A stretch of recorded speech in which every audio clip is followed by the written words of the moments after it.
So today's report is of ketamine. It actually contains two experiences, one being of 100 milligrams insufflated and the other being of the same dose but intramuscularly. I found it on Erowid by a user called BMJ. I love this one in particular as they explain in a simple and clear manner how ketamine can be used to alleviate depression by causing the user to approach their problems in a completely different light. It also highlights the huge differences in the experience one might have whether insufflating or injecting, considering they use the same dose for each one.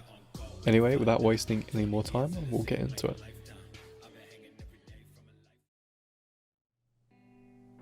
Part 1. Recently I had the good fortune of experiencing ketamine for the first time. Coincidentally, prior to an acquaintance giving me 3 small doses of 100 milligrams powder each, I had begun thinking about contacting a mental health professional to discuss what had been ongoing bouts of depression over the past 2 years. I've never sought professional medical help, nor have I received any medication in this regard.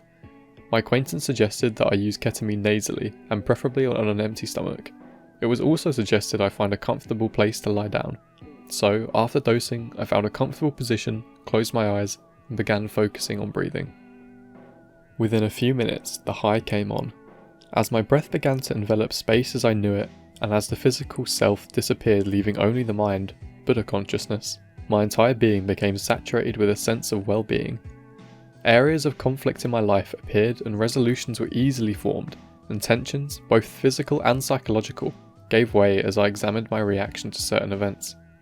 I felt that I was now part of an integrated whole. As external reality reappeared, I felt tranquil and elated. It seemed as if tons of mental baggage I'd been carrying around had fallen free. There were very tangible results from my 3 experiences. Several areas of conflict related to my business were now approached differently based on ketamine-induced insights. I also began to consciously focus on the present and reduce anxiety related to unfounding worrying about the future, which has been a source for my depression. I immediately kicked a 3-year cigarette habit, and what had become a steadily increasing drinking pattern was greatly moderated, as alcohol no longer seemed particularly relevant in my life. Over the course of many years I've experimented with nearly every substance, and though many of them have offered valuable insights and experience, as I've gotten older, the downside has tended to exceed the upside, particularly in terms of the duration of the experience as well as physical side effects. Neither of these 2 elements seem to exist with ketamine. In fact, I found such overwhelming potential in ketamine that I have attempted to contact several psychiatrists in hope of obtaining a prescription, as I personally feel there is more work to be done. Needless to say, I have not received a single response.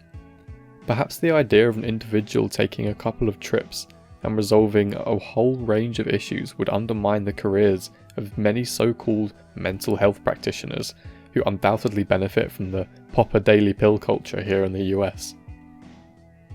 Part 2. Recently I had my first experiences with K by snorting 100 milligrams. As I researched what little information is available about ketamine and various individuals' experiences, naturally I became interested in its possibilities via intramuscular injection. Having never used a needle before, obviously I experienced some initial trepidation in preparing for this. It has been suggested that injecting ketamine can cause pain or soreness in the affected region for a period of days or weeks. Quite frankly, this wasn't my experience. I purchased 29 gauge syringes and prepared 2 50mg doses, one for the left shoulder, one for the right shoulder. There was little if no sensation while injecting, nor any soreness in the days that followed. In any case, within a few seconds of the second injection, there was an enormous surge as the drug took effect.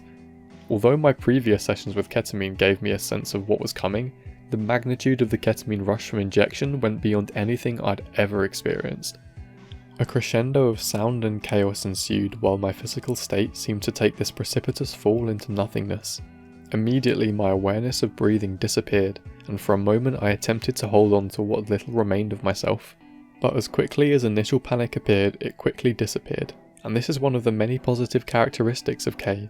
Negativity comes in slightly cool, pale shades that quickly turn to positive warmth, and a soothing journey began. There were many facets to the journey. I visited many different environments. At one moment, I sat on a heavily forested beach in Costa Rica and was wrapped inside some very sweet song by the Grateful Dead, and I'm not even a deadhead, that I'd only heard once before called Jimmy Rowe.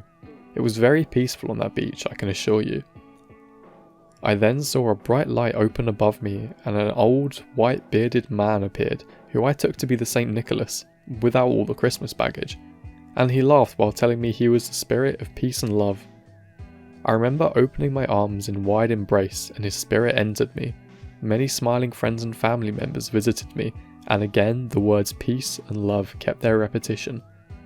Thoughts of death in terms of eternity were a constant theme, and it struck me that finality as we often conceive it to be may in fact not be true. Perhaps the key aspect of the journey was the strong reminder of the need to be aware of the universal and not be overly obsessed with the particular. By the time it was over, which felt like 1,000 years, I managed to make out the clock in the room and less than an hour had transpired. I spent perhaps the next hour in relaxation as I fell into a deep, rhythmic breathing. Having come to an understanding with Kay, I would like to offer some caution. There is simply no way to physically react while undergoing the journey. You cannot speak, you cannot move. For this reason, some serious thought ought to be given to preparing one's environment to avoid any potential accidents. You'll be out for at least 1 hour. Moreover, it would be a very good idea to inform anyone who might encounter you while on the journey as to what's up, because it's conceivable they might stumble on you and quickly dial 911. No joke. As is the case with any substance, proceed with great care and caution.